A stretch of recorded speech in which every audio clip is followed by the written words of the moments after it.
Hi, I'm Vince Molinari and welcome to FinTech TV. We're broadcasting from the iconic New York Stock Exchange, and I'd like to welcome Syed Hussain.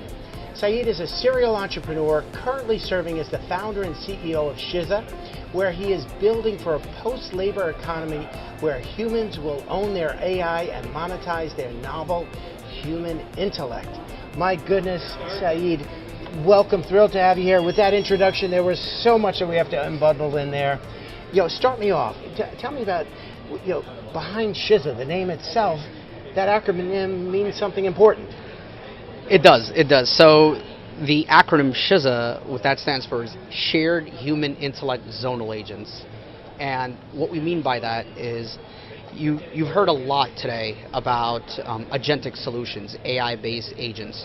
What we're saying is that in the future, as these AI agents start to take over, we want to make sure that these AI agents are owned by you, the individual, as opposed to being owned by centralized companies. This is where we're introducing the notion of decentralized AI.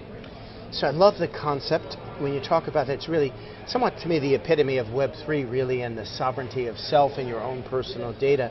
Haven't heard it spoken about so much when we talk about the AI element and what that really means. So maybe you can expand upon that a little bit. Of course. So, and that probably would also go into our genesis story behind SHIZA. So the reason why we launched SHIZA was because one of the things that we realized was that as AI agents start to evolve and we're going to have this massive explosion in agentic-based solutions, you don't want centralized organizations owning that AI of yours. So similar to the experiences that we've learned from the Web 2 days with all of these social media companies owning your own data, you don't want to make that same mistake with your AI agents. So what we're doing is we're giving people the ability to own their own AI agents. And as you know, as a fellow Web3 enthusiast myself, given that background, the convergence of Web3 and AI is the perfect mix for them to be able to come in, right? So the way that I think about it is the world of Web3 and blockchain, one of the biggest criticisms that we've always had is that it's been a solution looking for a problem. AI presents the problem that needs that solution, and this is where the convergence of Web3 and AI start to come together. It's almost that perfect hand-in-glove analogy when you look at that. And it is so powerful when we think about, at least in my mind, the return of the individual to control their data and monetize it themselves versus having perhaps others exploit it. How do you ensure that? How do you give someone their control of their AI agent? Well, fortunately for us, this is where even though the Web3 world is still in its nascency, it has evolved to a point where a lot of the groundwork that's going to be required for that is already in place. So things like DID solutions, things like decentralized identity, things like encrypted data vaults, right? All of these things that are there. What we're doing is we're finding the right solutions that are already there, partnering up with them and incorporating them within this ecosystem for SHIZA. Love it. So much there. FinTech TV, we're always looking to create education and awareness. We opened and talked about this term post-labor economy. That's new for a lot of us. What do you mean by that? So historically, essentially from the dawn of man till where we stand today, we need some value of exchange. Generally, the output of the value has been in some form of labor, whether it's physical labor, whether it's intellectual labor, whether it's creative labor. Nevertheless, it's always been in the form of labor. So I do something, I'm compensated for the output of that, which is the labor. As AI agents and as AI starts to automate a lot of these processes, most of these laborious processes are going to end up getting automated. And as they start to get automated, the question becomes, how is it me as a human being, where is it that I'm deriving my value from? What we're positing is that we're going to enter this post-labor economy in which the value is not going to be on the labor, on the output, which is the labor, but on the input, which is the human intellect. This human intellect is going to be what's going to be pushing for the systems to interpret, and if it's my intellect that's being utilized, then I'm entitled to be monetized on that. And if I can monetize on that, I can create these agents, and this is where this whole notion around these monetizable zonal agents start to come into play. So the future, where everyone else right now is wondering, as AI starts to take over, what's going to happen? UBI, I'm happy to talk about that. UBI is certainly not the right solution for it. It's only going to lead to more problems than it is going to create actual long-term solutions. What we're positing is that the concept of UBI is not going to be universal basic income, rather what we call a universal baseline intellect, which is going to be the basis of the human intellect converted into a digital asset that people will be able to monetize on. I have to go back there. Universal basic income, now to universal basic intellect. Universal baseline intellect. Wow, you have that trademarked yet? That's pretty good. We're working on it. Interesting. So we're talking about a tectonic shift in how monetization happens. Does that extend beyond the individual and your own agent when we think about new value systems across this output from intellect or other inputs that are creating these new data sets that you couldn't dream of not too long ago, measuring those externalities, no less being able to monetize those? So this is where folks like the audience for FinTech TV would be incredibly excited about, where you're absolutely right. What we're witnessing here is a paradigm shift in the way we think about finance, the way that we think about economics. So this is what I call economics 2.0, right? Instead of what we've been accustomed to, which is a labor-based economy, into a digital post-labor economy in which the human intellect, right, is something which people are able to monetize on. With that being said, what ends up happening is, take your intellect and my intellect. What is it that we're doing right now? We're physically in front of each other, and really this is essentially an exchange of ideas.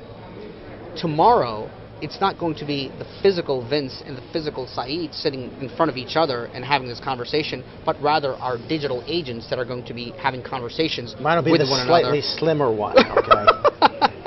Well, and mine will be the slightly taller one.